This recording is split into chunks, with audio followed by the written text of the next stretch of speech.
Après Montréal, place au Québec, qui est donc la capitale du Québec, bien évidemment. Et dont le Parlement est inspiré du Louvre. Bien entendu, je parle du palais du Louvre et non pas la pyramide qui n'existait pas encore à cette époque-là. Sans vouloir vous prendre pour des cons.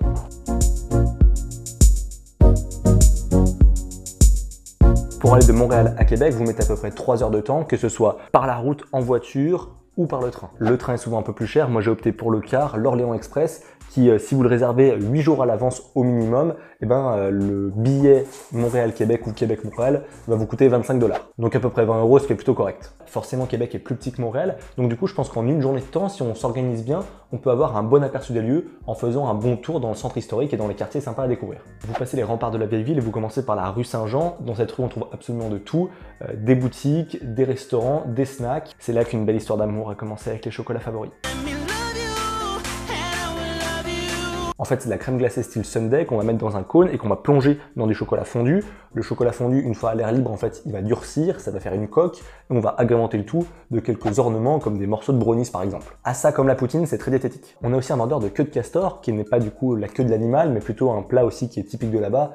C'est plutôt une friandise, c'est une sorte de dessert. C'est une pâte à beignet qui est frite et sur laquelle on va étaler toutes sortes de choses comme du chocolat ou du caramel par exemple. Après, on peut essayer de mettre du Nutella sur une vraie queue de castor, mais je suis pas sûr que ça vaille le coup gustativement. Au final, de mon passage au Québec, je connais quand même plus de choses à déguster qu'à visiter. Revenons au Vieux-Québec, on a aussi la mairie, la basilique Notre-Dame, le château de Frontenac, qui est un petit peu la cerise sur le gâteau, le monument principal de la ville, qui n'a d'ailleurs de château que le nom, puisqu'en fait c'est un hôtel. Je crois même qu'il y a une suite Céline Dion. On va vérifier ça. Ah bah si, voilà, suite Céline Dion.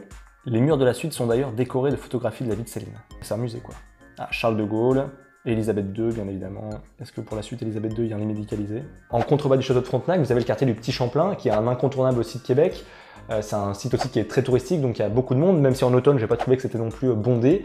Il y a des boutiques, des restaurants, mais il y a que 2-3 rues piétonnes, donc on peut aussi rapidement avoir fait le tour. C'est de là-bas aussi que vous pouvez prendre le traversier qui traverse, comme son nom l'indique, le fleuve Saint-Laurent, qui est donc le fleuve qui longe Québec, pour aller à Lévis. Ça peut être aussi une sortie sympa si vous avez un petit peu de temps, vous allez découvrir une autre ville, le Vieux-Lévis. Là aussi, il y a quelques boutiques pour passer un bon moment. Il y a des jolies maisons aussi à observer, il y a un quartier qui est très résidentiel, puis surtout vous êtes de l'autre côté du fleuve, donc vous avez une vue sur tout Québec avec un panorama qui est très sympa. Pour monter au Vieux-Lévis, il y a pas mal d'escaliers, mais ça vous fait éliminer le chocolat favori que vous avez mangé juste avant. À Québec, en longeant le château de Frontenac, vous avez une promenade qui est très bien aménagée, c'est très agréable et qui remonte en fait jusqu'aux plaines d'Abraham, qui est une immense étendue d'herbe où là aussi vous pouvez vous promener. Vous n'allez pas passer votre séjour, du moins j'en doute, à prendre en photo des écureuils et à vous promener dans les parcs, donc il y a d'autres choses à faire. Il y a la citadelle de Québec, où vous pouvez voir notamment la relève de la garde en été. Enfin, des écureuils, il y en a partout, il y en a à Montréal, il y en a à Québec, il y en a dans les environs, enfin ouais, il y en a vraiment partout. C'est un petit peu l'équivalent de leurs pigeons, parce que j'ai pas vu beaucoup de pigeons, par contre j'ai vu que des écureuils. Après à choisir, c'est quand même plus sympa d'avoir des écureuils que des pigeons. Les écureuils, eux au moins, vont pas se mettre à te chier dessus à la moindre occasion. Autre lieu touristique que je n'ai pas fait, c'est l'Observatoire, c'est payant. Par contre, c'est une grande tour et vous montez en haut et vous avez une vue à 360 degrés sur Québec. Petit point sport comme je l'avais fait pour Montréal,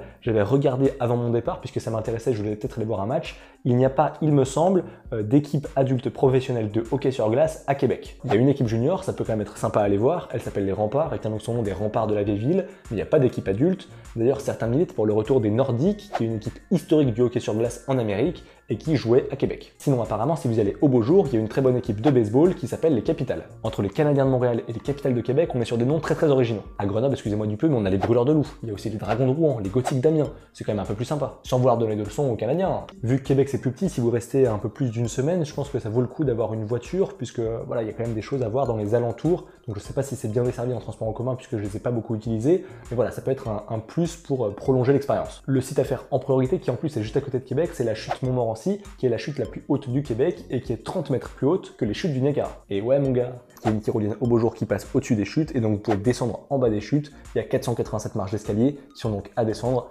puis à remonter. Il y a aussi une promenade qui est très sympa à faire sur le site, c'est le sentier des Résurgences qui remonte en fait le long de la rivière Montmorency. Et du coup voilà, c'est une balade en pleine nature qui est très sympa, surtout avec les couleurs d'automne.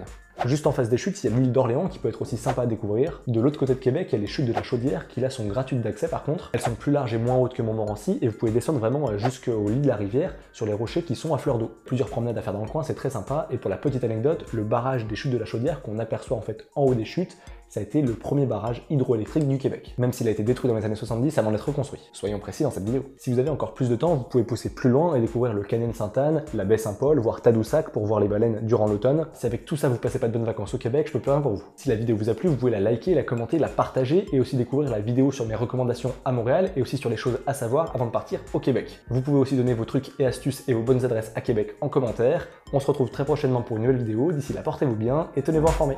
Ciao.